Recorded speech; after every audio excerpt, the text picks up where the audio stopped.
어머님, 며느리 절대 믿지 마세요. 저런 여자는 제가 정말 처음 봅니다.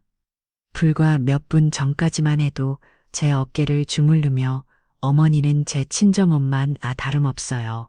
라며 환하게 웃던 내 천사 같은 며느리 미영이 그 아이의 미소를 흐뭇하게 바라보던 바로 그 순간 한 은행 직원이 제게 다가와 조용히 속삭였습니다. 어르신 잠시 화장실 쪽으로 와주실 수 있으세요? 그 직원의 눈빛이 이상하리 많이 떨리고 있었습니다. 그 눈빛을 본 순간 심장이 콩하고 내려앉았습니다. 직원을 따라 도착한 복도 끝 화장실 앞에서 그는 한참을 망설이다 간신히 입을 열었습니다.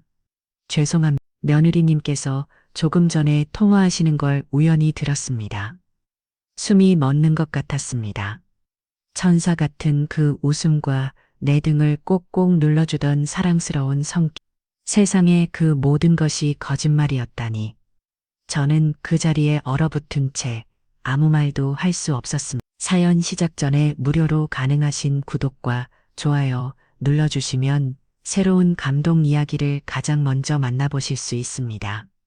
그날 아침만 해도 저는 세상에서 가장 행복한 시어머니였습니다. 새벽 5시 어김없이 부엌에서부터 고소한 참기름 냄새가 흘러나왔습니다. 제가 좋아하는 잣과 밤을 곱게 갈아 나온 죽이 끓고 있는 냄새. 제 며느리 미용이는 결혼하고 단 하루도 걸어지지 않고 제 아침을 이렇게 챙겨주었습니다. 잠이 덜 깨 널글로 방문을 열면 미용이는 늘 환한 미소로 저를 맞아주었습니다. 어머니 일어나셨어요? 어제 잠은 편히 주무셨어요? 그럼 우리 아가 덕분에 매일이 호강이지. 너도 좀 더 자지. 왜 이렇게 일찍 일어나서 고생이야. 제 말에 미용이는 손사래를 치며 제 손을 잡아 이끌었습니다. 고생은요? 어머니 건강만 하시면 저는 더 바랄 게 없어요. 어서 식탁에 앉으세요. 금방 식어요. 따끈하게 데워진 그릇에 담긴 죽은 언제나 제 입맛에 꼭 맞았습니다.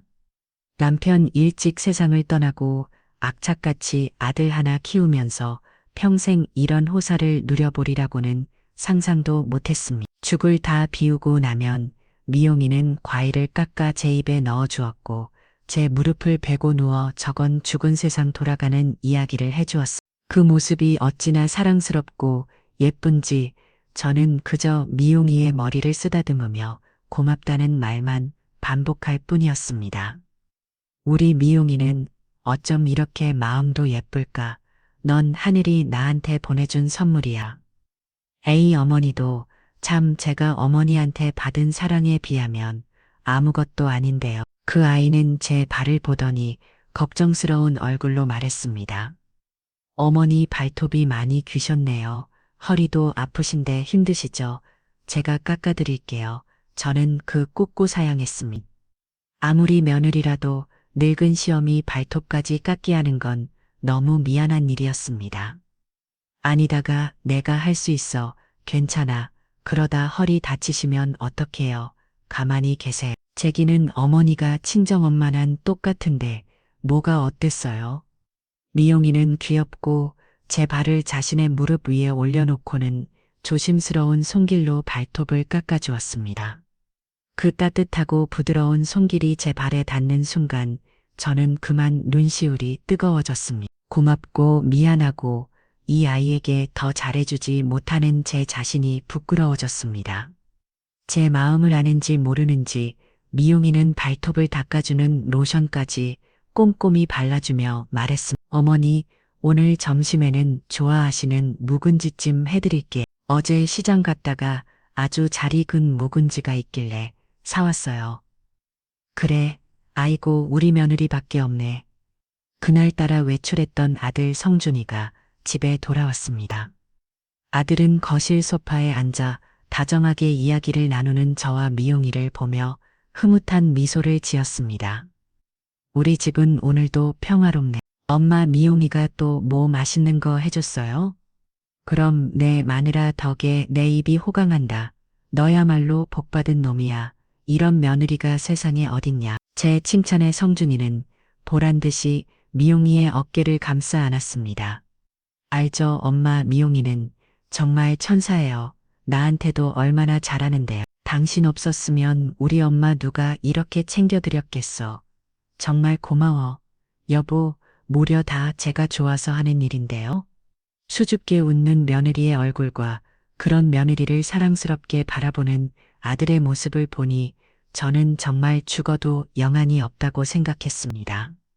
남편 없이 홀로 아들 키우느라 가슴 졸이며 살았던 세월이 눈 녹듯 사라지는 기분이었습니다. 그렇게 한참 화기애애한 시간이 흐르고 미용이가 조심스럽게 입을 열었습니다. 어머니, 그런 데들이 말씀이 있어요. 어머니 예금이요. 지금 두신 상품이 이율이 너무 낮아서요. 제가 은행 다니는 친구한테 물어보니까 요즘 어르신들한테 더 좋은 상품이 나왔다고 하더라고요. 그래, 나는 그런 건 잘 몰라서 제가 알아봤는데 세금 혜택도 있고 이자도 훨씬 높아요. 이대로 두시는 것보다 훨씬 이득이세요. 제가 내일 시간 괜찮으시면 같이 은행에 가서 바꿔드릴게요. 내가 알아서 해준다니. 좋지. 그럼 내일 같이 가보자구나. 저는 아무런 의심도 하지 않았습니다. 언제나 저를 위하는 아이였으니까요. 제 돈을 자기 돈처럼 아껴주려는 그 마음이 그저 고맙고 기쁠 뿐이었습니다. 다음 날 저는 미용이의 손을 잡고 은행으로 향했습니다. 미용이는 창고 직원에게 익숙하게 서류를 받아들고는 제게 하나하나 친절하게 설명해 주었습니다. 어려운 금융 용어들이 많았지만 미용이의 설명을 들으니 왠지 안심이 되었습니다. 어머니, 여기에 성함이랑 주민번호만 쓰시면 돼요. 나머지는 제가 다 알아서 처리할게요. 그래, 우리 아가만 믿는다. 제가 서류에 설명을 하려던 순간이었습니다. 옆 창고에서 시끄러운 소리가 들려왔습니다. 한 할머니가 보이스피싱을 당했다며 은행 직원에게 울면서 하소연하고 있었습니다. 그 모습을 보니 남이 같지 않아 마음이 쓰였습니다. 어머니, 잠깐만요. 거의 다 됐는데 급한 연락이 와서 금방 전화만 받고 올게요. 그래, 다녀오너라. 통화가 끝난 며느리가 돌아오자 저는 잠시 화장실에 다녀오기 위해 자리에서 일어섰습니다. 며느리에게는 금방 다녀오겠다고 말하고 복도를 걷는데 등 뒤에서 이상한 기척이 느껴졌습니다. 바로 그 순간이었습니다. 한 젊은 은행 직원이 저를 따라와 다급하게 제 팔을 붙잡았습니다. 그리고는 제 손에 차가운 무언가를 쥐어주며 속삭였습니다. 어르신, 잠시만요. 그 직원의 목소리는 불안하게 떨리고 있었습니다. 저는 무슨 영문인지 몰라 어리둥절한 채로 그 직원을 따라갔습니다. 우리가 도착한 곳은 복도 끝 사람이 없는 화장실 앞이었습니다. 그제야 직원은 한참을 망설이다 간신히 입을 열었습니다. 죄송합니다. 제가 들으려고 한 건 아닌데 며느님께서 조금 전에 통화하시는 걸 우연히 들었습니다. 그녀의 말을 듣는 순간 제 두 귀를 의심할 수밖에 없습니다. 저런 여자는 제가 정말 처음 봅니다. 그리고 이어진 충격적인 말들이 채 끝나기도 전에 저는 심장이 멎는 것 같았습니다. 머릿속이 새하얗게 비어버리고 아무런 생각도 할 수 없었습니다. 조금 전까지 제 어깨를 주무르며 어머니는 제 친정엄마나 다름없어요 라며 환하게 웃던 내 천사 같은 며느리 미영이 아침마다 정성껏 죽을 끓여주고 냄새나는 늙은이 발톱까지 깎아주던 내 착한 며느리. 아들놈이 세상에 둘도 없는 천사라고 입이 닳도록 칭찬하던 그 아이. 그 모든 것이 거짓말이었다고요. 저는 그 자리에 얼어붙은 채 아무 말도 할 수 없었습니다. 그저 멍하니 창구 좌편에서 여전히 상냥한 미소를 짓고 있는 미영이의 얼굴만 바라볼 뿐이었습니다. 온몸에 피가 차갑게 식는 느낌, 세상의 모든 소리가 한순간에 지워지는 듯한 아찔한 침묵. 저는 그 자리에 못 박힌 채 옹작달싹할 수 없었습니다. 옥몸이 여기서 뭐 하세요? 끝났는데 등 뒤에서 들려온 목소리는 제 며느리 미영이의 것이었습니다. 천사 같은 얼굴에 걱정을 한가득 담고서 저를 바라보고 있었습니다. 저는 그 얼굴을 마주할 수가 없었습니다. 방금 전 저 여자는 악마라는 말을 들었는데 어떻게 저렇게 환하게 웃을 수 있는 걸까? 아니, 그냥 갑자기 어지러워서 제 목소리가 염소처럼 떨려 나왔습니다. 미영이는 제 팔을 부축하며 걱정스럽게 말했습니다. 옥몽 그러세요. 병원부터 가실까요? 안색이 새하예요. 어머니, 그 따뜻한 손길이 닿는 순간 저도 모르게 몸서리를 쳤습니다. 불에 댄 것처럼 화들짝 놀라 팔을 빼내자 미영이의 눈이 동그래졌습니다. 어머니, 아니다, 괜찮다. 잠시 현기증이 온 것뿐이야. 이제 가자. 저는 태어난 척 걸음을 옮겼습니다. 하지만 다리가 후들거려 금방이라도 주저앉을 것만 같았습니다. 은행을 나서는 그 짧은 거리가 마치 가시밭길처럼 느껴졌습니다. 미영이가 운전하는 차에 올랐습니다. 집으로 돌아오는 내내 저는 창백만 바라보았습니다. 미영이는 옆에서 쉴 새 없이 제 잘거렸습니다. 어머니 오늘 바꾸신 상품 정말 잘하신 거예요. 이자가 전보다 2배는 될걸요? 이걸로 나중에 어머니 좋아하시는 과일이라도 실컷 사드셔야 해요. 그리고 오늘 저녁은 제가 어머니 기력 보충하시게 장어구이 해드릴게요. 아버님 살아 계실 때 장어 좋아하셨다고 성준 씨한테 들었어요. 이자 돈 장어구이 그 모든 말이 귀에 들어오지 않았습니다. 제 머릿속은 오직 한 가지 생각으로 가득 차 있었습니다. 며느리 절대 믿지 마세요. 대체 무슨 통화를 했기에 생판 남인 은행 직원이 제게 그런 말을 했을 믿기 어려운 말이었지만 그 말들은 제 머릿속을 계속 맴들고 있었고 어떤 이유로도 도저히 상상조차 되지 않았습니다. 어느새 차는 집 앞에 도착했습니다. 미영이는 저를 부축해 집 안으로 들어섰습니다. 익숙한 우리 집, 제가 평생을 살아온 이 공간이 오늘따라 지독하게 낯설게 느껴졌습니다. 저녁 시간이 되자 미영이는 정말로 온갖 재료를 꺼내 장어구이를 만들기 시작했습니다. 부엌에서 풍겨 나오는 맛있는 냄새가 제 코를 찔렀지만 속이 메스거워 아무것도 넘길 수 없을 것 같았습니다. 그때 아들 성준이가 퇴근하고 돌아왔습니다. 엄마 다녀왔습니다. 오늘 저녁은 장어네 여보, 웬일이야? 어머니께서 오늘 은행 다녀오시느라 힘드셨을 것 같아서요. 기운 내시라고 준비했어요. 미영이의 말에 아들은 감동한 얼굴로 미영이를 끌어안았습니다. 역시 내 마누라밖에 없네. 엄마 미영이 같은 며느리 없지. 진짜 복덩이야. 우리 집 복덩이. 그 말을 듣는 순간 제 심장이 서늘하게 가라앉았습니다. 복덩이 과연 그럴까? 저는 차마 아들의 얼굴을 볼 수가 없었습니다. 저녁 식탁은 그야말로 지옥이었을. 아들과 며느리는 뭐가 그리 즐거운지 웃음꽃을 피웠고 저는 밥알을 씹는 건지 돌멩이를 씹는 건지 모를 심정으로 겉으로는 애써 웃으며 억지로 숟가락을 놀렸습니다. 미영이는 평소처럼 제 밥그릇 위에 장어 한 점을 올려주었습니다. 어머니 많이 드세요. 그래야 기운 차리시죠. 그 친절한 손길, 다정한 목소리. 하지만 이제는 그 모든 것이 가식으로 보였습니다. 저 웃음 뒤에 얼마나 무서운 얼굴이 숨어 있을까? 저는 차마 그 장어를 입에 넣지 못하고 수저를 내려놓았습니다. 왜 그러세요? 어머니, 입에 안 맞으세요? 아니다. 오늘따라 속이 영 먼저 들어가서 좀 쉬어야겠다. 저는 도망치듯 자리를 피했습니다. 방에 들어와 문을 닫자마자 참고 있던 숨이 터져 나왔습니다. 심장이 미친 듯이 뛰고 손발이 사시나무처럼 떨렸습니다. 저는 방 한쪽에 놓인 가족 사진을 보았습니다. 환하게 웃고 있는 아들, 그리고 그 옆에 다소곳이 서 있는 며느리 임미영이 저 사진을 찍을 때만 도저는 세상을 다 가진 기분이었어. 하지만 이제 저 사진 속 미영이의 미소는 제게 알 수 없는 비수처럼 느껴졌어. 그날 밤 저는 한숨도 잘 수 없었습니다.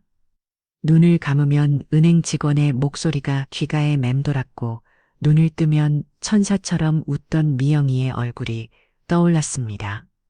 정말로 그 아이가 나를 속이고 있는 걸까? 그 모든 친절이, 그 모든 다정함이 정말 전부 연기였을까? 아침마다 끓여주던 따뜻한 죽, 내 발톱까지 깎아주던 그 부드러운 손길, 내가 좋아하는 묵은지를 잊지 않고 챙겨주던 그 세심함, 그 모든 기억이 하나씩 떠올릴 때마다 머릿속은 더욱 복잡해졌습니다.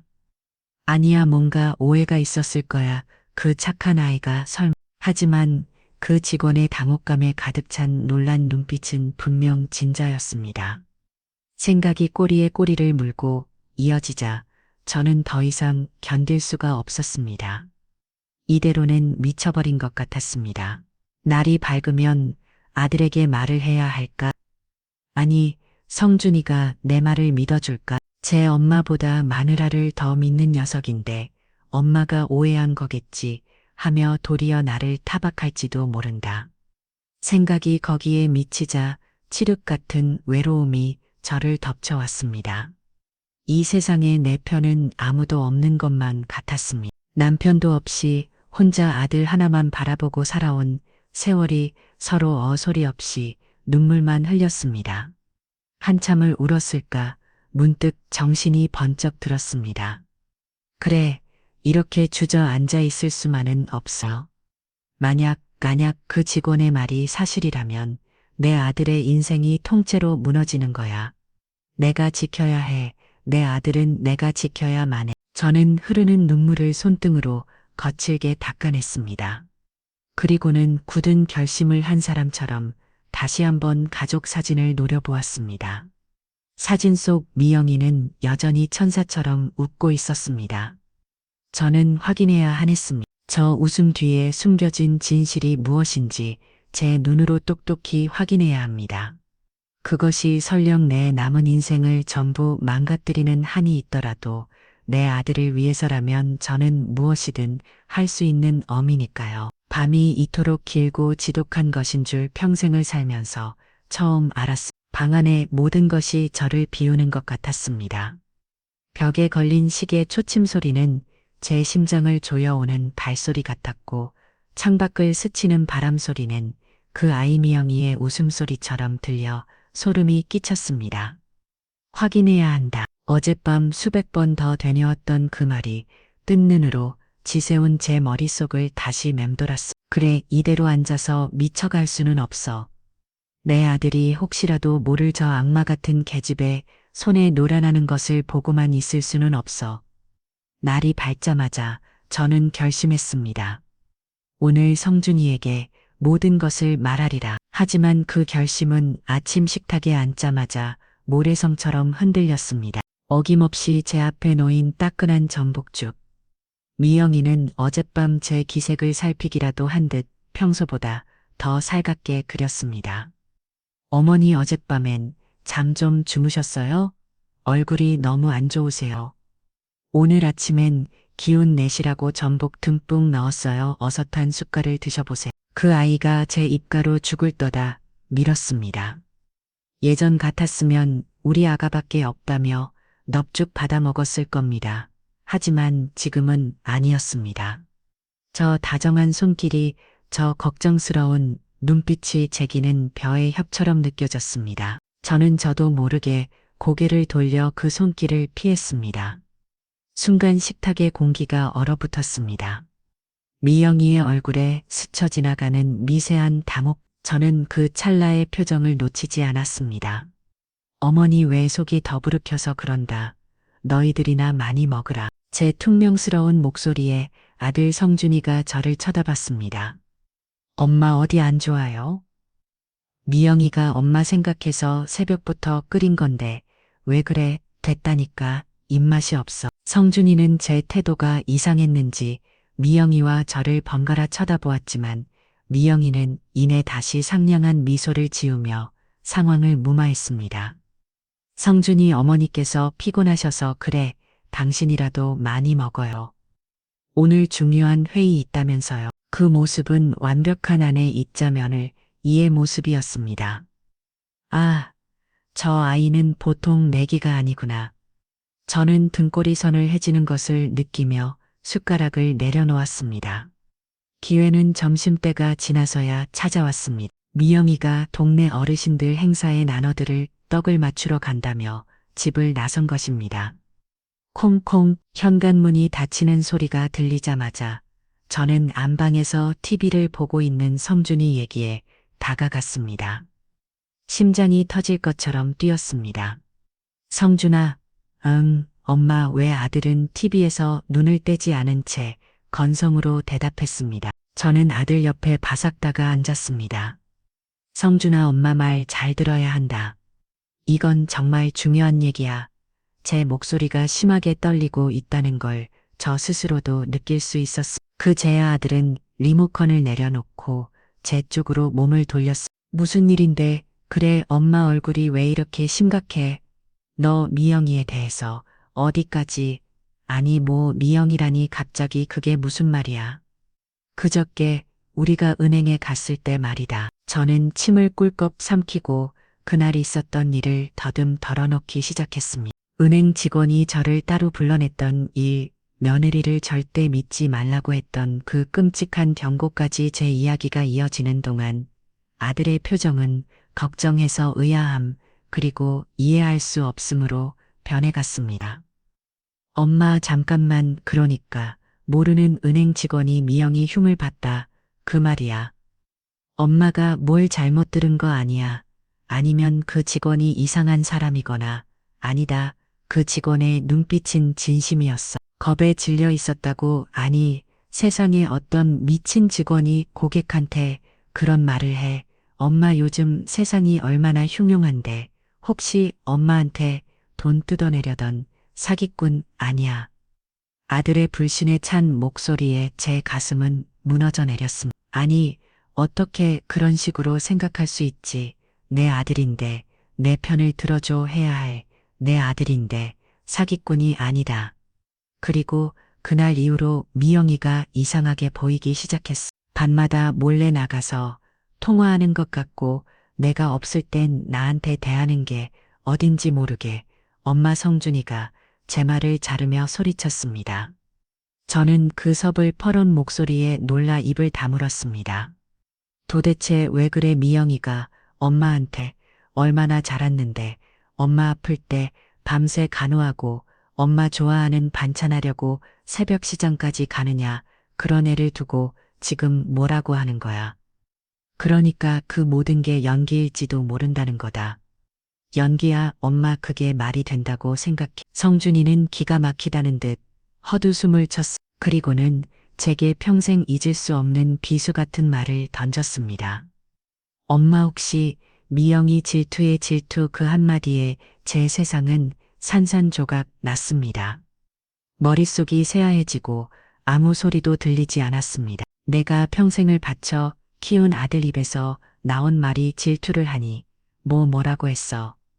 지금 내가 엄마보다 미영이를 더 챙기는 것 같아서 서운해. 그래서 그래 엄마 나한테 서운한 게 있으면 말을 해. 왜 착한 미영이를 걸고 넘어져. 걔가 그렇게 잘못했는데. 눈물이 핑 돌았습니다. 억울하고 분해서 미칠 것 같았어. 남편 없이 홀로 시장 좌판에 앉아 동상 걸려가며 너를 키웠다. 디오 탐벌 내 신발 한 켤레 사지 않고 오직 너 하나만 보고 살았다. 그런데 내가 어떻게 내 어미한테 저는 떨리는 손으로 아들의 팔을 붙잡았어. 아니다 성준아. 그런 게 아니야. 엄마 말 좀 믿어줘. 제발. 하지만 아들은 제 손을 차갑게 뿌리쳤습니다. 그만해. 엄마 더는 못 듣겠어. 미영이 오면 또 이상한 소리 하지 말고. 나는 내 아내 믿어. 성준이는 그 말을 남기고 횡하니 방을 나가버렸습니다. 꽝 하고 닫히는 문 소리가 제 심장을 내리치는 것 같았습니다.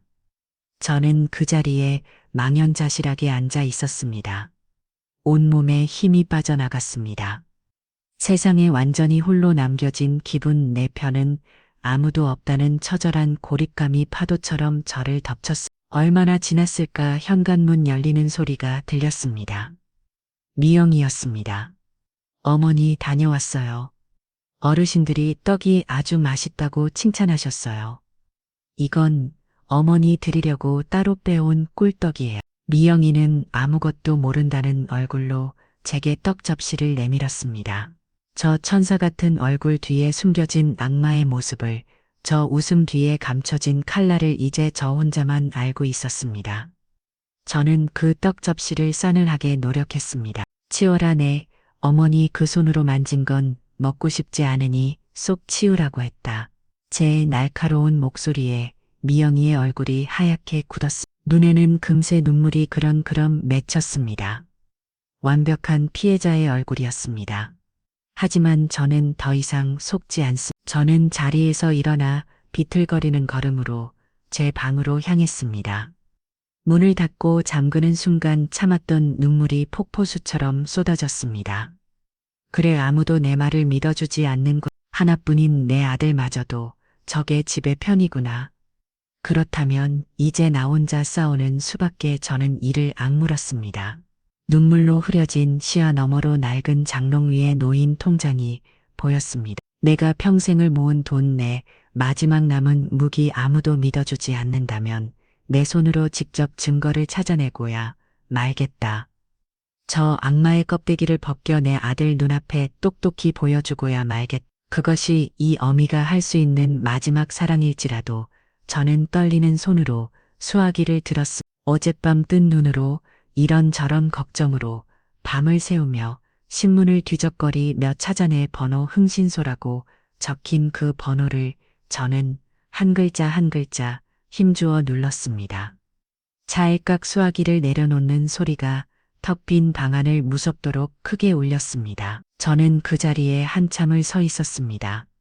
방금 전 내가 무슨 짓을 한 건가? 생전 처음 들어보는 흥신소라는 곳에 전화를 걸어 내 며느리를 뒤조사해 달라고 의뢰를 하다니 제 손에 들린 통장은 남편 죽고 시장 자판에서 채소를 팔아 모은 제 피와 담들이 모인 것이었습니다.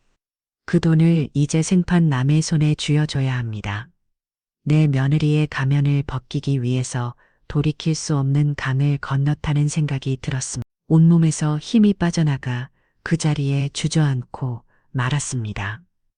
다음 날 약속 장소로 향하는 제 발걸음은 천근만근 무거웠습니다. 전화 속 남자는 인적이 드문 날 근상가 3층의 허름한 사무실로 저를 불렀습니다. 녹슨 철문을 열고 들어서자 담배 연기가 자욱한 작은 공간에 무표정한 얼굴의 남자가 앉아 있었습니다. 어르신 앉으시죠. 남자는 제게 차가운 새 의자를 권했습니다. 저는 마주 앉아 가방에서 통장을 꺼냈습니다. 제 손이 사실하무처럼 떨리고 있었습니다. 돈은 얼마면 될까요? 남자는 통장을 말없이 받아들더니 액수를 확인하고는 제게 돌려주었습니다. 착수금 걱정은 안 하셔도 되겠네요. 이제 조사할 사람에 대해 말씀해 주시죠. 사진 있으십니까? 저는 품속에서 가족 사진 한 장을 꺼냈습니다. 환하게 웃는 아들 곁에 천사 같은 얼굴로 서 있는 미영이. 지금은 사진의 얼굴을 손톱으로 찢어버리고 싶은 충동을 억지로 참으며 남자에게 건넸습니다. 이 여자입니다. 제 며느리 최미영. 남자는 사진 속 미영이를 한참 들여다보더니 제게 물었습니다. 뭘 알고 싶으십니까? 모든 거예요. 이 아이의 모든 것을 알아봐 주세요. 누굴 만나는지, 어디에 가는지, 숨기는 건 없는지 전부 다요. 남자는 고개를 끄덕이며 서류에 무언가를 적기 시작했습니다. 그의 무심한 표정 앞에서 저는 마치 제 치부를 전부 드러내는 것 같아 지독한 수치심을 느꼈습니다. 하지만 물러설 수는 없었습니다. 결과가 나오는 대로 연락드리겠습니다. 당분간은 평소처럼 행동하십시오. 상대가 눈치채면 모든 게 허사가 됩니다. 알겠습니다. 사무실을 나서자 차가운 바람이 제 뺨을 때렸습니다. 저는 이제 악마와 거래를 시작한 것입니다. 그날 이후 집은 제게 감옥이 되었습니다. 미영이는 아무것도 모른 채 여전히 제게 살갑게 그렸습니다. 아침이면 죽을 끓이고 저녁이면 제가 좋아하는 반찬을 만들어 식탁에 올렸습니다. 하지만 저는 그 음식을 도저히 살필 수가 없었습니다. 목구멍에 커다란 가시가 걸린 것처럼 모든 것이 역겹게 느껴졌습니다. 어머니 왜 통식사를 못 하세요? 어디 아프신 거면 병원에 가요. 미영이가 걱정스러운 얼굴로 제 손을 잡을 때마다 저는 저도 모르게 움직이라며 그 손을 피했습니다. 그럴 때마다 미영이의 얼굴에는 상처받은 기색이 역력했고 옆에서 지켜보던 아들 성준이는 제게 날카로운 눈초리를 보냈습니다. 엄마 미영이가 걱정하잖아. 왜 자꾸 사람 무안하게 만들어? 저는 아무 대답도 할 수 없었습니다. 그저 입을 꼭 다무며 고개를 숙일 뿐이었습니다. 내가 지금 너를 위해 무슨 짓을 하고 있는지도 모르면서 목구멍까지 차오른 말을 몇 번이나 삼켜야 했습니다.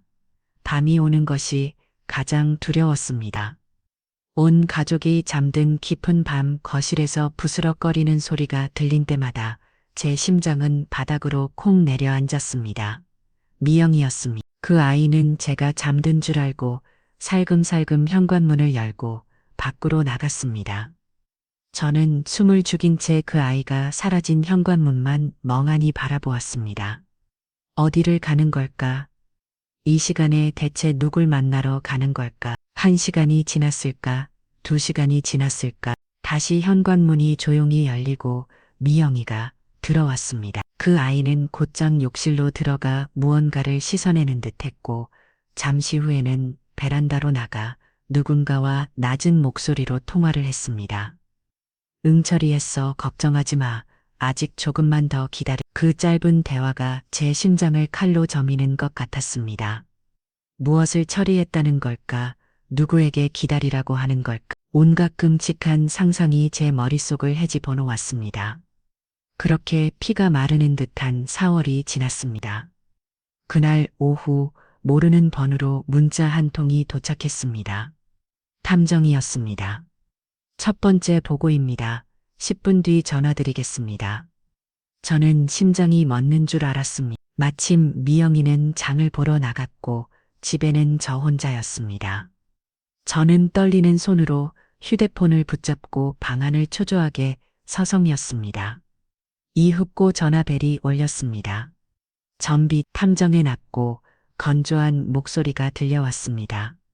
네, 알아낸 거라도 있어. 최미영 씨 어젯밤 11시에 집을 나섰습니다. 택시를 타고 강남의 한 오피스텔로 향했습니다. 오피스텔요? 네. 그리고 오늘 새벽 3시에 그곳에서 나왔고요. 혼자가 아니었습니다. 탐정의 말 한마디가 제 심장을 옥죄었습니다. 누구랑 같이 있었답니까? 젊은 남자였습니다. 두 사람 아주 다정해 보이더군요. 제가 찍은 사진을 보내드릴 테니 직접 확인해 보시죠. 전화가 끊기고 곧이어 띵하는 소리와 함께 문자 메시지가 도착했습니다. 메시지에는 사진 파일 하나가 첨부되어 있었습니다.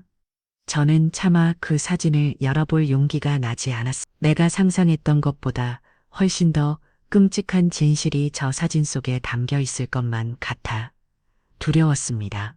하지만 확인해야 합니다. 저는 눈을 질끈 감았다 뜨고 떨리는 손가락으로 화면을 눌렀습니다. 잠시 후 제 눈앞에 나타난 사진. 저는 그 사진을 보는 순간 숨을 쉴 수가 없었습니다. 다리에 힘이 풀려 그 자리에 주저앉고 말았습니다. 어두운 오피스텔 입구 힘이 한가로등 불빛 아래 내 며느리 미영이가 낯선 남자의 품에 안겨 환하게 웃고 있었습니다. 제가 평생 단 한 번도 본 적 없는 그런 행복한 얼굴로 휴대폰 화면 속에서 내 며느리 미영이는 웃고 있었습니다.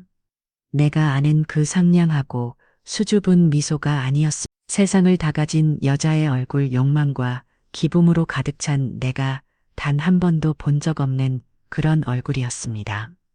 그 아이는 낯선 남자의 품에 안겨 제 아들로 마피소도 보이지 않던 그런 환한 웃음을 터뜨리고 있었습니다. 그 사진 한 장에 제 세상이 무너져 내렸습니다. 숨을 쉴 수가 없었습니다. 차가운 방바닥에 냉기가 등줄기를 타고 올라와 심장까지 얼어붙게 만드는 것 같았습니다.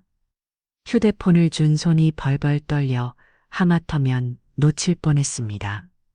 얼마나 그러고 있었을까? 저는 유령처럼 소리 없이 자리에서 일어났습니다. 비틀거리는 걸음으로 거실로 나갔습니다. 제가 평생을 살아온 이 집 재손때 묻지 않은 곳이 없는 이 공간이 오늘따라 낯선 무대 세트장처럼 느껴졌습니다. 모든 것이 가져갔습니다. 제 눈에 가장 먼저 들어온 것은 식탁 위에 놓인 차잔이었습니다. 미영이가 어머니는 따뜻한 차를 드셔야 혈액순환이 잘 되어라며 사다 준 국가차 차잔. 그 아이의 다정한 목소리가 귀가에 올리는 듯 했습니다. 이 차잔으로 차를 마시며 저 아이는 속으로 무슨 생각을 했을까? 부엌으로 눈을 돌렸습니다.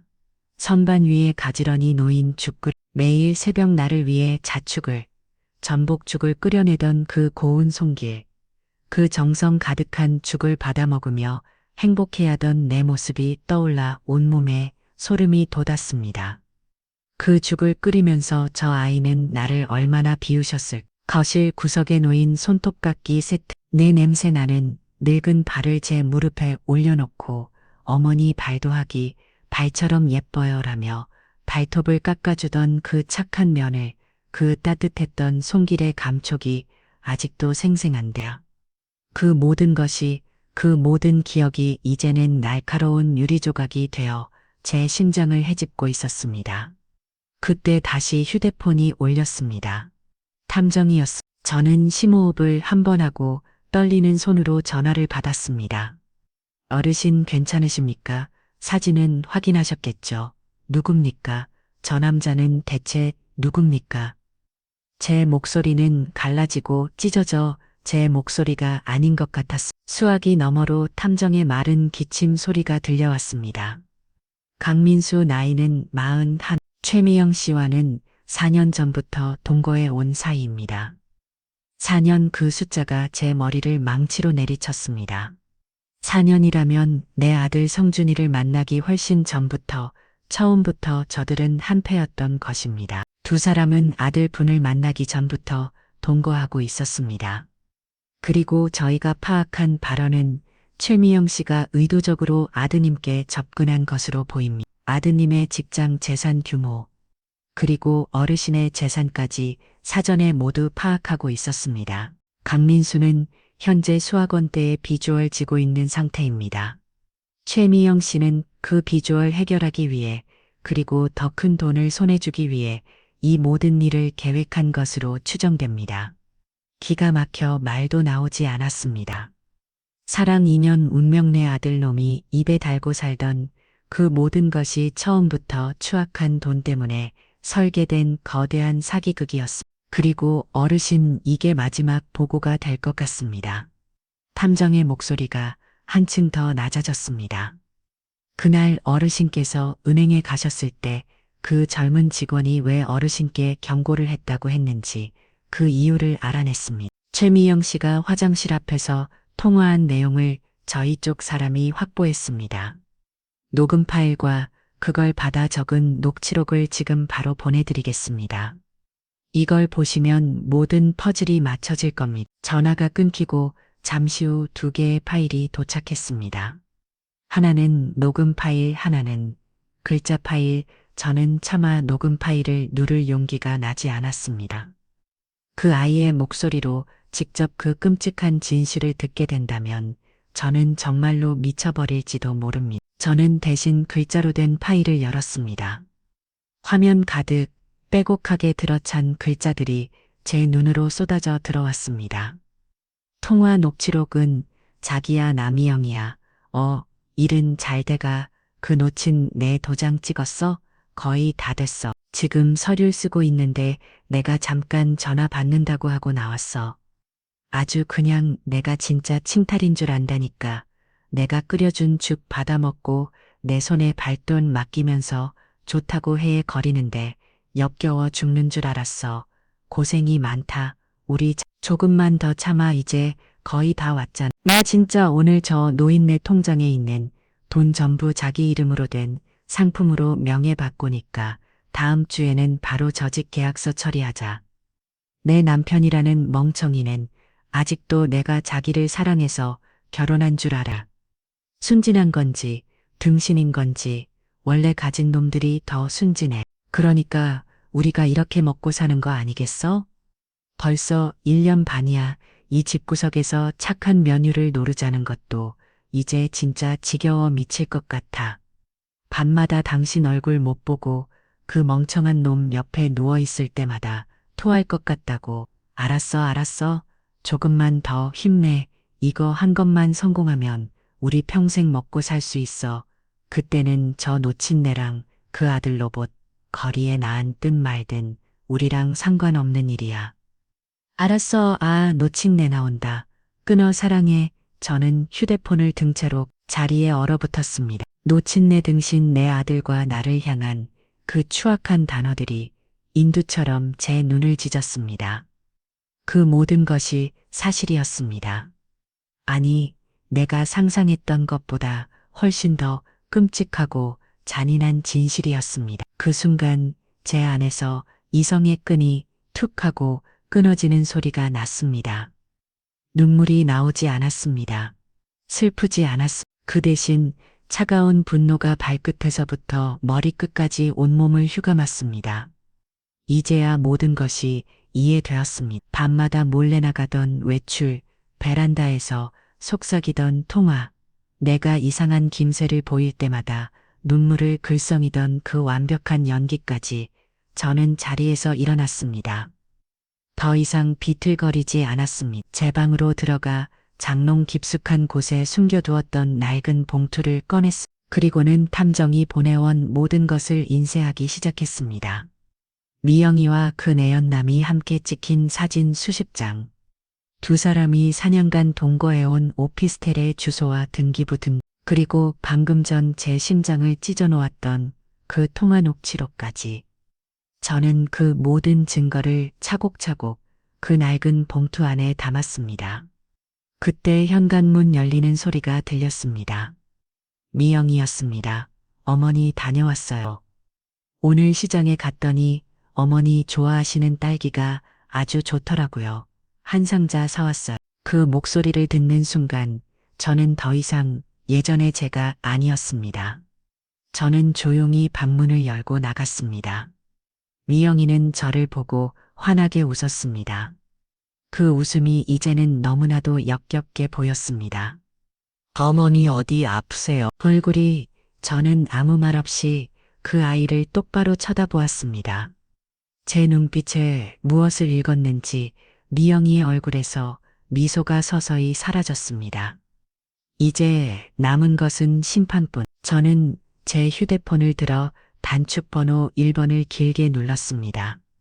제 아들 성준이었습니다. 신호음이 몇 번 울리고 아들의 목소리가 들려왔습니다. 엄마, 왜? 저는 제 생애 가장 차갑고 가장 낮은 목소리로 말했습니다.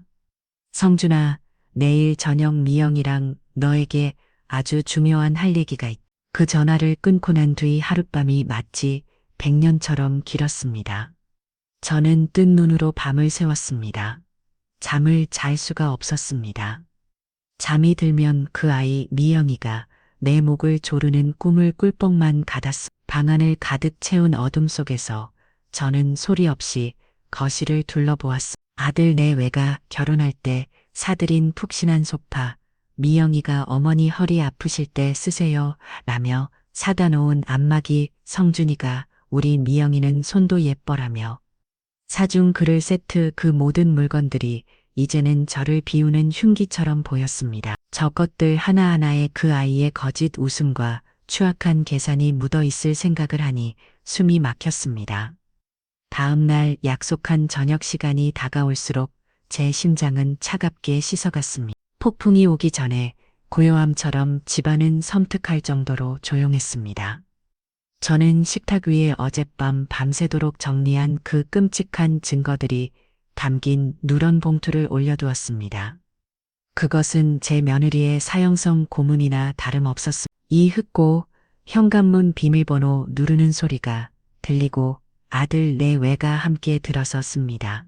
엄마 대체 무슨 할 얘기가 있다고 사람을 오라가라. 성준이는 짜증 섞인 목소리로 투덜거리 들어섰습니다. 그 옆에는 미영이가 걱정스러운 얼굴로 서 있었습니다. 그 아이는 저를 보자마자 언제나처럼 살갑게 다가왔습니다. 어머님, 안색이 왜 이렇게 안 좋으세요? 어디 편찮으신 거예요? 저는 아무 대답 없이 그 아이를 쏘아보았습니다. 내 눈빛에서 무언가를 잃은 것일까? 미영이의 얼굴이 순간 굳어지는 것을 저는 똑똑히 보았습니다. 저는 턱짓으로 식탁을 가리켰습니다. 잔자라 제 목소리는 제가 듣기에도 낯설 만큼 차갑고 단단했습니다.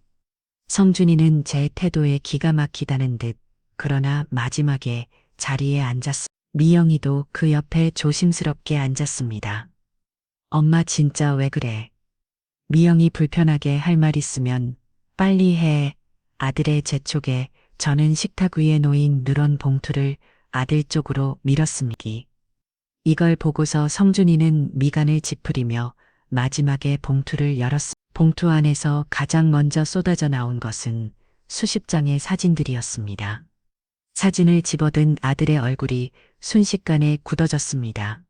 엄마, 이게 다 뭐야? 내 눈으로 직접 보고서 내가 하늘에서 내려온 천사라고 부르던 그 여자의 진짜 얼굴이다. 성준이는 제 말을 무시한 채 미친 듯이 사진을 뒤적였습니다. 낯선 남자와 제 며느리가 다정하게 끼워 안고 있는 사진, 함께 오피스텔로 들어가는 사진, 남자의 차 안에서 웃고 있는 사진, 사진을 넘기던 아들의 손이 부들부들 떨리기 시작했습니다. 그러나 그는 아직 현실을 부정하고 싶어 했습니다. 그는 사진들을 식탁 위에 집어던지며 제게 소리쳤습니다. 엄마 제정신이야. 사람 시켜서 미행이라도 한 거야? 어떻게 이런 짓을 해? 이거 다 합성일 수도 있잖아. 엄마가 미용이 미워해서 이런 짓까지 하는 거냐고? 그 말에 옆에 앉아있던 미용이가 기다렸다는 듯 눈물을 터뜨렸습니다. 여보, 어머님이 어떻게 저한테 이러실 수가 있어요. 제가 뭘 그렇게 잘못했다고. 그 가증스러운 연기에 저는 실수를 터뜨릴 뻔했습니다. 하지만 저는 감정을 드러내지 않았습니다. 지금은 그럴 때가 아니었습니다. 저는 봉투 안에 남아있던 나머지 종이 뭉치를 꺼내 아들 앞에 놓았습니다. 그것도 마저 읽어보거라. 내 어머니가 미쳐서 이런 짓을 하는 건지 아니면 내가 눈뜬 장님이라 속고 살았던 건지. 성준이는 분노로 이글거리는 눈으로 저를 노려보더니 종이 뭉치를 거칠게 낚아챘습니다. 그것은 탐정이 보내온 그날 은행에서의 통화 녹취록이었습니다. 아들은 코웃음을 치며 녹취록을 읽어내려가기 시작했습니다. 하지만 단 몇 줄을 읽었을 뿐인데 아들의 얼굴에서 모든 피기가 사라졌습니다. 분노로 가득 찼던 눈은 믿을 수 없다는 충격과 공포로 흔들리기 시작했습니다. 노친네, 여겨워 죽는 줄 알았어. 내 남편이라는 멍청이는. 그 단어들이 제 아들의 심장에 비수처럼 꽂히고 있었습니다. 아들의 호흡이 거칠어지고 녹취록을 든 손이 경련을 이루기듯 떨렸습니다. 아들은 차마 고개를 들지 못했습니다. 종이에 바뀐 글자들에게서 눈을 떼지 못했습니다. 아니, 떼지 못하는 것이 아니라 고개를 들어 제 며느리의 얼굴을 마주할 용기가 없는 것이겠지요. 이거 아들은 말을 잇지 못하고 더듬거렸습니다. 그리고는 마침내 무너져내 리는 얼굴로 미영이를 돌아보았습니다. 미영아, 이게 사실이야? 내가 정말 이런 말을 했어? 그 질문에 미영이는 파랗게 질린 얼굴로 고개를 저었습니다. 아니에요, 여보. 아니야. 저건 다 거짓말이야. 어머님이 나를 쫓아내려고 꾸민 거라고. 내가 아니야. 정말이야. 그때였습니다. 저는 조용히 제 휴대폰을 꺼내 녹음 파일을 재생시켰습니다. 고요한 거실한 너무나도 선명하고 익숙한 목소리가 울려 퍼졌습니다. 바로 제 며느리 최미영의 목소리였습니다. 아주 그냥 내가 진짜 침탈인 줄 안다니까. 내가 끓여준 죽 받아먹고 내 손에 발돌 맡기면서 좋다고 해 거리는데 역겨워 죽는 줄 알았어. 내 남편이라는 멍청이는 아직도 내가 자기를 사랑해서 결혼한 줄 알아. 순진한 건지 등신인 건지 그 목소리가 울려 퍼지는 순간 성준이의 세상이 완전히 무너져 내렸어. 아들은 손에 들고 있던 녹취록을 떨어뜨렸습니다. 텅빛 눈으로 허공을 바라보던 그는 이내 짐승 같은 절기를 토해내며 머리를 감싸주었습니다. 아, 그것은 울음이 아니었습니다. 한 인간의 영혼이 산산조각 나는 소리였어. 자신이 믿고 사랑했던 모든 것이 거짓이었다는 것을 깨달은 남자의 처절한 비명이었습니다. 성준이는 의자에서 굴려떨어지듯 바닥으로 내려왔습니다. 그리고는 내 발로 귀여워 제게로 다가왔습니다. 엄마 아들은 제 다리를 붙잡고 아이처럼 통곡하기 시작했습니다. 엄마, 내가 잘못했어. 내가 미친놈이었어. 엄마, 내가 잘못했어.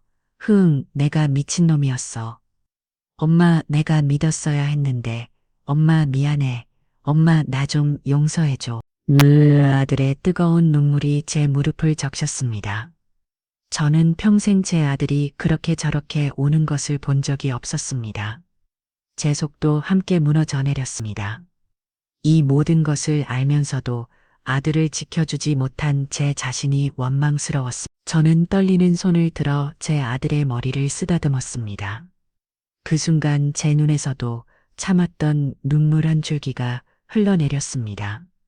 그 지옥 같은 풍경 속에서 오직 한 사람 최미영만이 귀신처럼 하얗게 질린 얼굴로 서 있었습니다. 자신의 완벽했던 가면이 벗겨진 그 자리에서 그 아이는 그저 우리 모자를 번갈아 볼 뿐이었습니다. 제 무릎을 적시는 아들의 뜨거운 눈물이 제 심장으로 스며들어 저를 함께 녹여내리는 것 같았습니다. 저는 고개를 들어 저 아이를 보았습니다. 조금 전까지만 해도 파랗게 질려있던 얼굴 근방이라도 쓰러질 것처럼 위태롭게 흔들리던 그 몸은 온데간데 없었습니다. 그녀의 눈에서 눈물이 멎었습니다. 그렁그렁하던 눈동자는 온데간데 없고 그 자리에는 차갑고 낯선 격려를 서려 있었습니다. 저는 그 제약에 달았습니다. 저 아이를 지금과 슬픈 연기를 했던 것이 아니라 슬픈 연기를 하는 연기를 하고 있었던 것입니다. 미영이는 천천히 제 아들 성준이의 길을 시선을 옮겼습니다. 그리고는 제가 평생 들어본 적 없는 얼음장처럼 차가운 목소리로 말했습니다. 그만 좀 울지 그래 시끄러워 죽겠네. 그 한마디에 아들의 울음소리가 거짓말처럼 멎었습니다. 성준이는 믿을 수 없다는 얼굴로 고개를 들어 미영이를 바라보았습니다. 미영아, 너 방금 미영이는 기가 막히다는 듯 입꼬리를 비틀어 웃었습니다. 왜 아직도 내가 내 손 붙잡고 여보 다 오해하나 해 믿어주면서 울기라도 할 줄 알았어? 그녀는 천천히 우리 모자의 귀로 다가왔습니다. 한 걸음 한 걸음 다가오는 소리가 텅 빈 거실을 울리는 것이 마치 저승사자의 발소리처럼 들렸습니다. 재미있는 구경은 이제 끝났. 그러니까 그만 일어나지. 바닥 차가울 텐데. 그 목소리에는 단 한 점의 미안함도 죄책감도 없었어. 오직 지독한 조롱과 혐오만이 가득했습니다. 성준이는 바닥에 주저앉은 채 넋이나 얼굴로 중얼거렸습니다. 내가 어떻게 나한테, 우리 엄마한테 이럴 수가 있어. 그 말에 미영이는 뭐가 그렇게 웃으는지 큰 소리로 웃기 시작했습니다. 아직도 정신을 못 차렸네. 이 순진한 등신아. 등신 그날 녹취록에서 들었던 그 단어가 이제는 그 아이의 입에서 직접 제 아들의 얼굴에 비수처럼 날아와 꽂혔습니다. 내가 어떻게 이럴 수 있냐고 묻는 말 한번 유치하네. 당신들이 바보니까, 당신들 모자가 세상 물정 모르는 멍청이들이니까 내가 이럴 수 있었던 거야. 이제 좀 알아듣겠어? 그녀는 바닥에 널브러진 사진 한 장을 발끝으로 툭 걷어폈습니다. 그래 맞아. 나 저 남자랑 4년 전부터 같이 살았어. 내 놈 만나기 훨씬 전. 그리고 내 놈 재산 내 어미 통장에 돈이 얼마나 있는지도 싹 다 알아보고 접근한 거야. 왜? 내가 가진 돈이 필요했으니까. 성준이는 그 말을 듣고도 한동안 아무 반응이 없었습니다. 마치 너무나 큰 충격에 내가 그 의미를 받아들이기를 거부하는 것 같았어. 미영이는 그런 아들의 모습이 재미있다는 듯 허리를 숙여 아들과 눈을 맞췄습니다.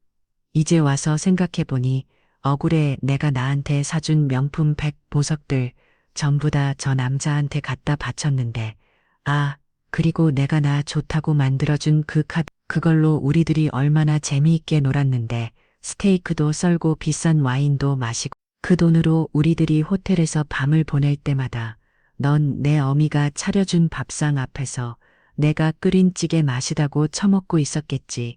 그 모욕적인 말들에 저는 피가 거꾸로 솟는 것을 느꼈습니다. 하지만 저는 움직이지 않았습니다. 제 아들이 제 손으로 직접 이 지역을 끝내기를 바랐습니다. 성준이의 눈에서 마침내 눈물이 아닌 분노가 타오르기 시작했습니다. 그는 자리에서 벌떡 일어나 미영이의 뺨을 향해 손을 치켜드렸습니다. 하지만 그의 손은 허공에서 멈췄습니다. 차마 한때 사랑했던 그 여자를 때릴 수는 없었던 것이겠지요. 미영이는 그런 아들을 비웃으며 그의 손목을 닥쳐냈습니다. 왜 때리게 때려봐. 그래야 내가 조금이라도 더 뜯어내지. 너는 사람이 아니야. 사람 이제 와서 내가 사람으로 보여. 내가 내 늙은 어미 발톱 깎아주면서 속으로 무슨 생각했는지 알아? 더러워 죽겠는데 이 노인네에 동보고 참는다. 수십 번 더 더대내었어. 내 놈이 나한테 천사라고 할 때마다 얼마나 갓장고 웃어었는지 알아? 아, 안 된다. 더 이상은 안 된다. 내 아들의 영혼이 완전히 파괴되기 전에 이 모든 것을 끝내야만 한다. 저는 조용히 자리에서 일어났습니다. 그리고는 거실 한쪽에 놓인 전화기로 걸어갔습니다. 제 움직임에 미영이의 시선이 제게로 향했습니다. 어머니는 또 뭐 하시려고 이제 와서 내 머리채라도 잡으시게. 저는 아무 대답 없이 떨리는 손으로 수화기를 들었습니다. 그리고는 일일이 3개의 숫자를 하나씩 힘주어 눌렀습니다. 미영이가 제게 달려들렸던 순간 수화기 너머로 목소리가 들려왔습니다. 네, 경찰입니다. 무엇을 도와드릴까요? 저는 제 생애 가장 차분하고 가장 단호한 목소리로 말했습니다. 경찰서죠. 여기 저희 집에 사기꾼이 있습니다. 그 한마디에 미영이의 모든 기세가 무너져 내렸습니다. 그녀는 다급하게 제게 달려와 수화기를 빼앗으려 했습니다. 미쳤어? 이거나 이거 놓으라고? 하지만 그 순간 제 아들 성준이가 그녀의 앞을 막아섰습니다. 그의 눈에는 더 이상 사랑도 연민도 남아있지 않았습니다. 오직 차가운 격렬과 분노만이 가득했습니다. 그만해, 이 악마 같은 계집아. 얼마 지나지 않아 현관문 밖에서 다급한 초인종 소리와 함께 문을 두드리는 소리가 들렸습니다. 경찰이었습니다. 성준이가 문을 열자 제복을 입은 2명의 경찰관이 집 안으로 들어섰습니다. 경찰들은 집안의 살벌한 분위기와 바닥의 널브로 진 증거들을 보고 상황을 파악한 듯 했습니다. 신고받고 출동했습니다. 최미영 씨 맞으십니까? 미영이는 마지막 발악을 했습니다. 그녀는 다시 눈물을 흘리며 경찰에게 매달렸습니다. 아니에요. 다 오해에 저희 시어머니가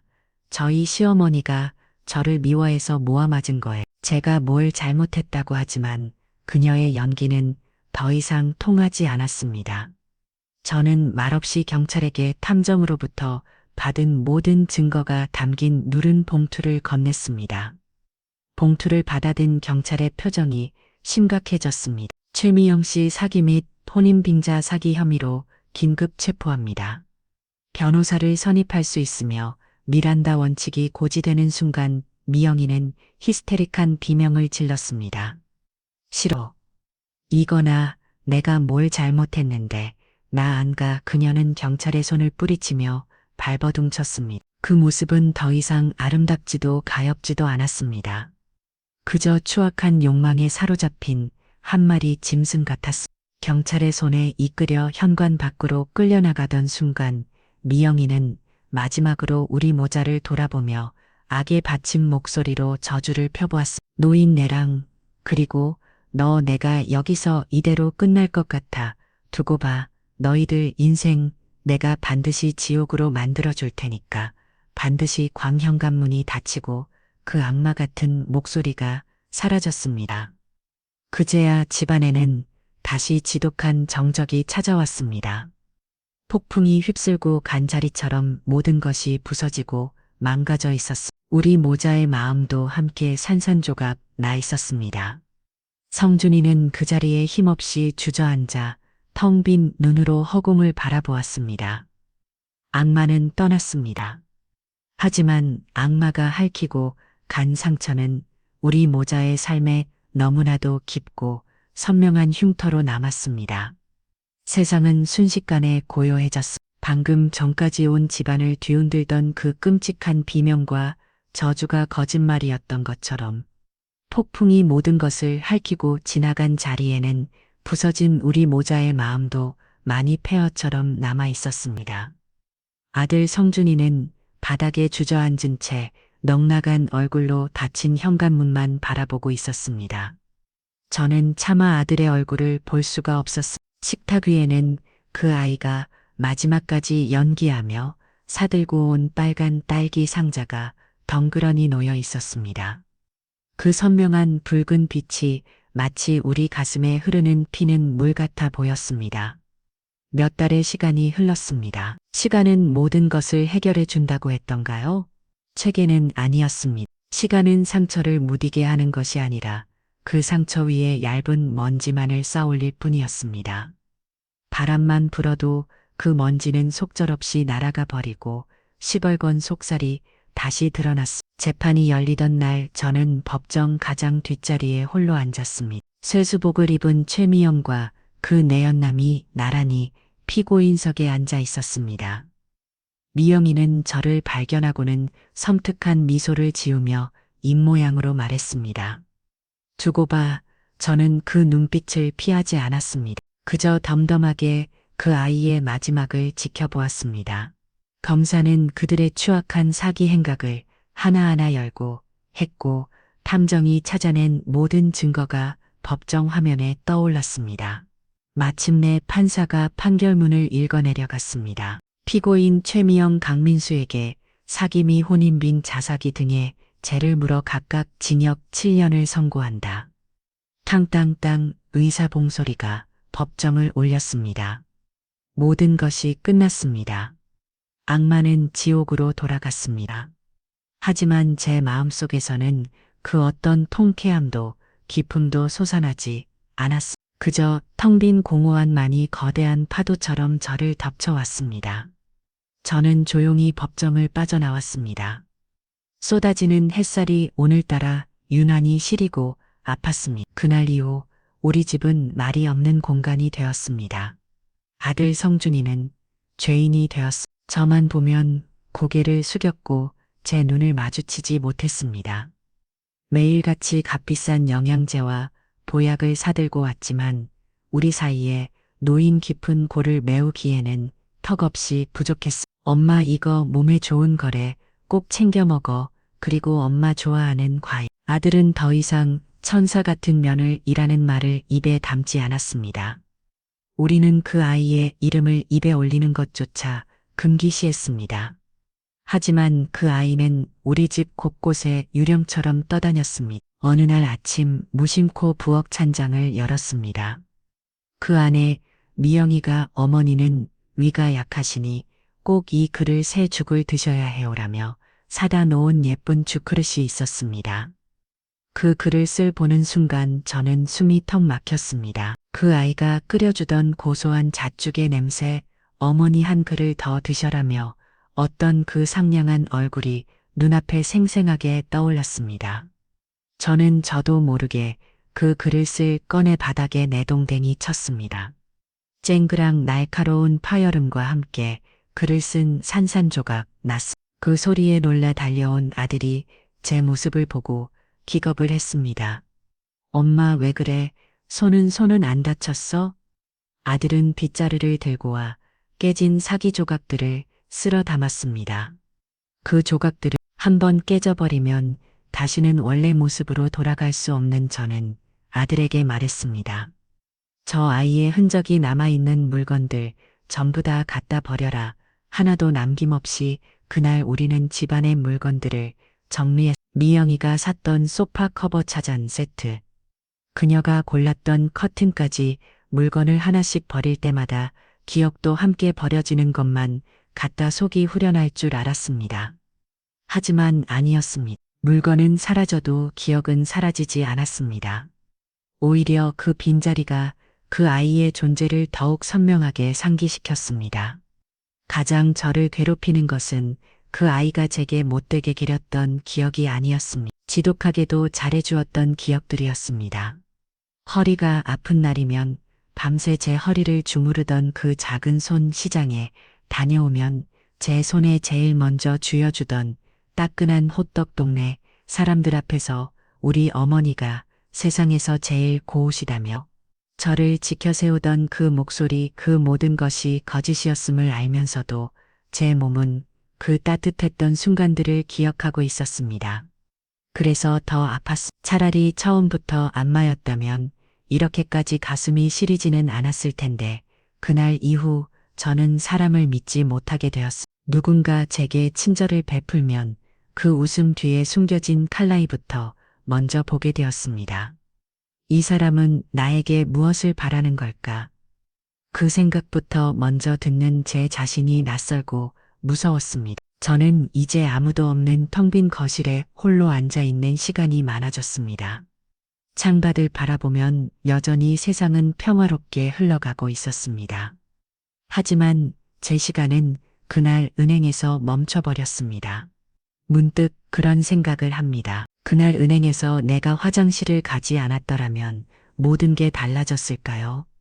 내가 그 직원의 경고를 듣지 못했다면 나는 지금도 천사 같은 일을 얻었다며 행복해하고 있었을까요? 차라리 아무것도 모른 채 그 달콤한 거짓 속에 사는 편이 더 행복했을지도 모른다는 어리석은 생각이 부질없이 머리를 스쳐 지나갑니다. 제 곁에는 아직 아들이 남아 있습니다.